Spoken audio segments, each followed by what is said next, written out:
ভোলা জেলার মধ্যে সদর উপজেলা সবচেয়ে উন্নয়নশীল উপজেলা।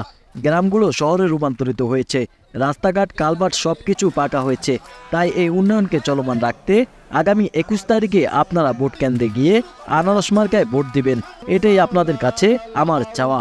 এমনটাই বললেন সদর উপজেলা পরিষদ নির্বাচনে আনারস প্রতীক নিয়ে চেয়ারম্যান পদপ্রার্থী আলহাজ মোশাররফ হোসেন। শনিবার সন্ধ্যায় রাজাপুর ইউনিয়নের তুলাতুলি বাজারে উঠান বৈঠকে তিনি এসব কথা বলেন।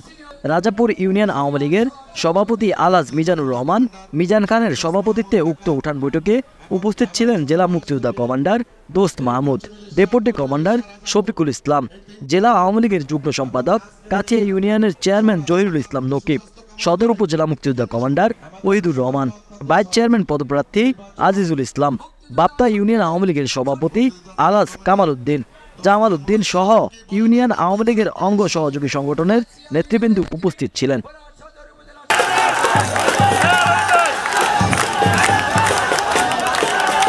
Sohel Rana, news desk.